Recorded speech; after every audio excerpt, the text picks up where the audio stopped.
Salut la brigade! Dans cette vidéo, je vais comparer l'assurance vie et le PEA, ce qui va vous permettre de bien appréhender la différence entre les deux. Donc on verra les points positifs du PEA et de l'assurance vie l'un par rapport à l'autre. Et on prendra un petit exemple de situation avec le MSCI World pour voir si vous aviez investi une somme d'argent régulièrement pendant 30 ans, 20 ans, 10 ans, etc. On verra un petit peu ce que ça donne. Alors commençons par comparer les points positifs du PEA par rapport à l'assurance vie. Et déjà, le premier point, c'est que la fiscalité du PEA, elle est beaucoup plus avantageuse que la fiscalité de l'assurance vie. Deuxièmement, en choisissant le bon courtier et les bonnes valeurs, vous n'aurez pas besoin de payer de frais de gestion, qui sont parfois, dans certaines assurances vie, assez chers. Troisième point, c'est que les frais sur le PEA, ils seront souvent beaucoup moins chers que sur l'assurance vie. Bien sûr, ça dépend du contrat d'assurance vie que vous avez et de quel courtier vous avez pour acheter des actions ou d'autres valeurs en bourse. Mais voilà, en général, les achats d'actions et de trackers, ils seront un peu plus chers via les assurances vie que via le PEA. Quatrième point avantageux du PEA, c'est que vous n'avez pas de plafond annuel pour bénéficier du rabattement fiscal par rapport à l'assurance vie. L'assurance vie, c'est 4 600 euros quand vous êtes seul ou 9 200 euros en couple. Le PEA, vous pouvez retirer 100 000, 150 000, 500 000. Il n'y aura pas d'abattement ou de barème d'impôt différent en fonction du montant que vous retirez. Autre avantage du PEA, c'est que tous les trackers, les fonds, les actions européennes seront disponibles pour être achetés dans le PEA, alors que l'assurance vie, ça va dépendre du contrat. Donc il faudra bien regarder si vous voulez une valeur ou un tracker ou un fonds spécifique qui soit disponible via cette assurance vie. À savoir qu'en règle générale, les trackers les plus communs, ils sont disponibles sur les contrats d'assurance vie, mais vérifiez bien quand même avant. Passons maintenant au point positif de l'assurance vie par rapport au PEA. Déjà, le premier point, c'est qu'il n'y a pas de plafond de versement sur l'assurance vie. Sur le PEA, vous pouvez verser de l'argent pour un montant maximum de 150 000 euros. Donc l'argent que vous versez, c'est l'argent que vous ajoutez, vous, sur le PEA. Ça ne veut pas dire que votre PEA, il a une valeur limitée de 150 000. Votre PEA, il peut avoir une valeur, si les actions ou les fonds que vous avez achetés prennent de la valeur, de 1 million, 2 millions, et je vous souhaite plus. Voilà, mais vous pouvez verser que 150 000. L'assurance vie, le plafond, il n'y a pas de limite. Deuxième point intéressant des assurances vie, c'est que la plupart des distributeurs de contrats, ils vont vous permettre d'automatiser l'investissement. C'est-à-dire que c'est eux qui vont aller faire le prélèvement. Et si vous êtes en gestion libre, en fonction des fonds ou des trackers ou toute autre valeur que vous aurez choisie, ils vont l'investir pour vous. Donc en fait, vous avez quasiment rien à faire. Alors que le PEA via un courtier classique, souvent c'est pas le cas. Donc voilà, vous êtes obligé de vous connecter vous-même. Ça demande peut-être 5 minutes par mois, hein, c'est pas grand-chose, mais il faut penser à le faire peut-être pendant 20 ans, 30 ans, etc. Pour acheter les actions.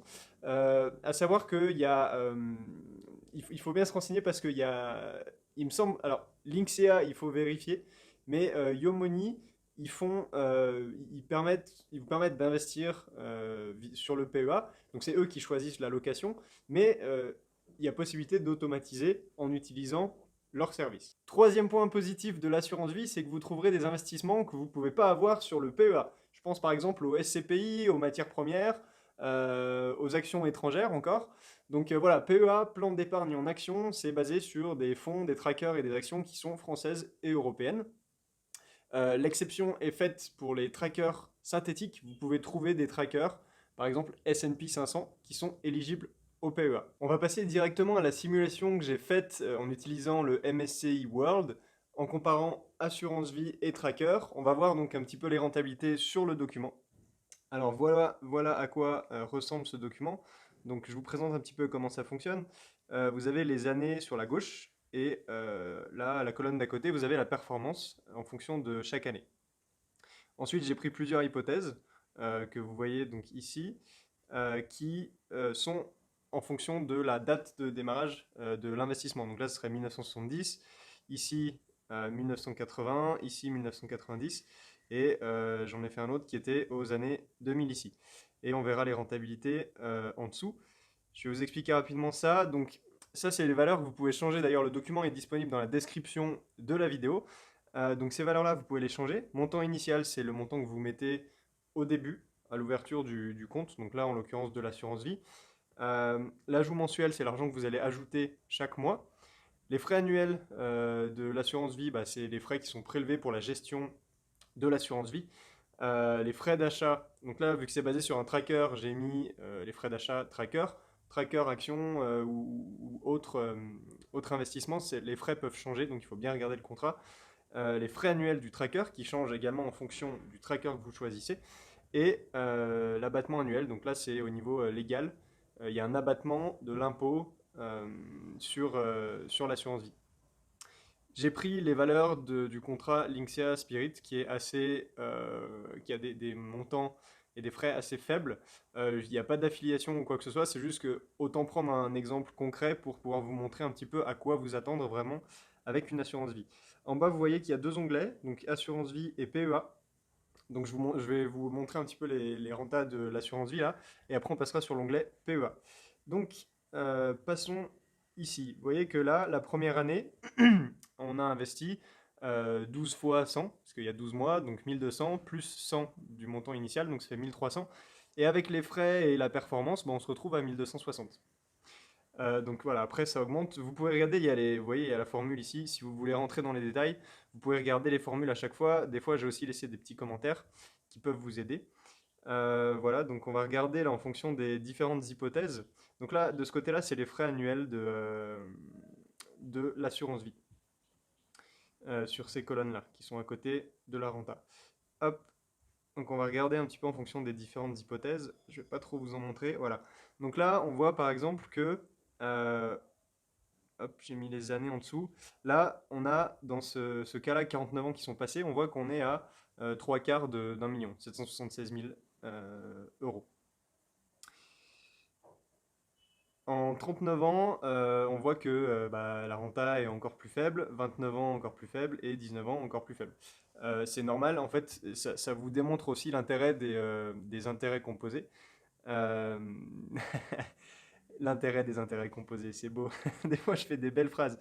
Donc on voit que plus le temps passe, plus le montant est conséquent. Et là, je vous ai mis le total des frais pour que vous puissiez vous rendre compte à peu près de à quoi ça correspond. Euh, donc ça peut vous paraître faible comme montant, mais c'est vraiment variable en fonction de ce que vous mettez de côté. Je vais mettre 500 ici. Donc là, c'est comme si vous mettiez 500 euros de côté chaque mois. Et vous allez voir que les montants augmentent vite. Vous voyez que là, on est passé, tout à l'heure, on n'était pas à 1 million, là, on est à 3 millions de plus que tout à l'heure. Et vous voyez, l'effet est encore plus euh, visible pour les intérêts composés sur cette ligne-là. Là. On se retrouve à 3 800 000 et donc sur 49 ans. Et là, par exemple, sur 29 ans, on est à pas tout à fait un demi-million. Donc vous voyez que plus le temps passe, plus le montant d'argent va grossir, tout simplement à cause des intérêts composés. Et c'est là qu'on voit vraiment l'intérêt. Hop, je vais vous montrer la comparaison de la rentabilité avec le PEA. Hop, comme ça, on pourra voir un petit peu, avant de parler fiscalité. Donc c'est le même document, hein. Les valeurs ici sont un petit peu différentes, mais c'est spécifique au PEA. Et je me suis basé sur Bourse Direct pour les tarifs, les frais de courtage, etc. Hop. Donc là, vous voyez que déjà, rien qu'au niveau de la rentabilité, on est... hop, je vais les mettre au même niveau, comme ça vous verrez bien. Rien qu'au niveau de la rentabilité, on est à quasiment 200 000 euros de plus, ce qui n'est pas négligeable hein, sur 49 ans. Plus le temps passe, plus c'est visible. Vous voyez que sur 20 ans, on est à 41 000 et là, on est à 39 000. C'est un peu plus négligeable, mais voilà, les intérêts composés font leur effet. Donc on voit là en tout cas que le PEA est moins, il y a moins de frais. Vous payez que les frais de gestion du tracker et pas ceux de l'assurance vie. Donc déjà, sur le long terme, en fait, ça joue énormément. Je vais passer à la section en dessous, où là, je vous montre un petit peu combien vous avez mis de côté. Donc ces valeurs, elles s'adaptent en fonction des changements que vous faites en haut. Euh, Combien vous avez mis de côté, donc ça c'est l'argent que vous avez ajouté. L'argent gagné avec les intérêts, donc là pareil, vous voyez que en fonction de la durée, c'est de plus en plus gros, ce qui est normal. Hein, l'argent que vous placez fait des enfants, qui fait des enfants, qui fait des enfants, qui fait des enfants, qui fait des enfants, et plus le temps passe, plus ça grossit. Voilà, alors nombre d'années de retraite. J'ai mis ça parce que je me suis dit, ok, vous arrivez à 60 ans, vous arrivez à votre retraite, chouette, vous avez 1 million sur votre compte. faut pas les dilapider comme ça, les 1 million. Il y a une logique à suivre. Si par exemple cet argent, vous voulez l'utiliser pour vous tirer une rente tous les mois, je me suis dit, bah ok, 60 ans, vous pouvez vivre peut-être encore 30 ans, l'espérance de vie augmente, on ne sait pas jusqu'où ça ira, donc il vaut mieux rester prudent. Et du coup, je vous ai mis les retraits que ça fait par mois en net. Donc j'ai calculé avec le flat tax. J'ai mis des petits commentaires à gauche pour les gens qui arriveraient sur le document sans avoir le contexte de la vidéo. Voilà, la flat tax, donc j'ai expliqué quelques trucs sur comment je l'ai calculé. J'ai pas pris forcément le plus optimisé, mais il fallait que je simplifie un petit peu parce que fiscalité, ça peut être assez compliqué et en fonction des cas de chacun, ça devient encore plus compliqué. Voilà, donc j'ai calculé les rendements nets et les rendements moyens nets annuels. Voilà, donc je vous invite à parcourir un peu ce document. On va comparer maintenant avec le PEA. Déjà, on a vu que la rentabilité était meilleure. Et là, on va regarder qu'est-ce qui se passe au niveau de la fiscalité. Donc vous voyez que on est là en retrait net par mois à 2191 euros. Et là, on est à 1608. Ça fait une différence qui est assez énorme. Donc, vous voyez que cet argent-là, là, sur le PEA, il tombe dans votre poche. Et dans l'assurance vie, ben, il tombe dans les poches de l'État pour les impôts. Alors, bien sûr, après, vous pouvez défiscaliser, mais ça rend le tout un petit peu plus compliqué. Voilà, au niveau des rendements, je m'étale pas plus. Vous pourrez trafiquer le document. Je crois que je vous ai tout dit. Donc voilà. Alors du coup, on choisit PEA ou assurance vie. Bah, vous voyez qu'en fonction de l'exemple qu'on vient de voir ensemble, qui est un exemple qui est basé sur des durées qui sont quand même assez long terme, le minimum c'était 19 ans, le PEA il semble l'emporter haut la main. Voilà, il a carrément explosé l'assurance vie au niveau de la rentabilité parce qu'il y a moins de frais, et après au niveau de la fiscalité. Par contre, sur des durées plus courtes, vous avez vu que la différence, elle se resserre. Donc l'assurance vie, elle perd pas forcément des côtés de son avantage. Ça peut être vraiment spécifique en fonction de votre situation. Donc il ne faut pas prendre cette décision juste en fonction de l'exemple que je vous ai montré, parce que ça peut vous faire prendre éventuellement une mauvaise décision. Donc il faut bien réfléchir à votre stratégie et où vous allez avec. Et si vous êtes un petit peu perdu, il ne faut pas hésiter non plus à vous faire accompagner. Parce que là, ce qu'il faut bien que vous compreniez, c'est que l'exemple, c'était un exemple précis. On avait un investissement sans retrait pendant X années. Donc là, pendant 39 ans, vous avez cotisé, vous avez ajouté 100 euros ou 500, peu importe, chaque mois, sans qu'il y ait aucun changement. Dans la vraie vie, ça peut être différent. Après X années, le retrait, comme je vous l'ai montré, il a été régulier. C'est-à-dire que chaque mois, on tirait une partie de la somme d'argent répartie sur 30 années.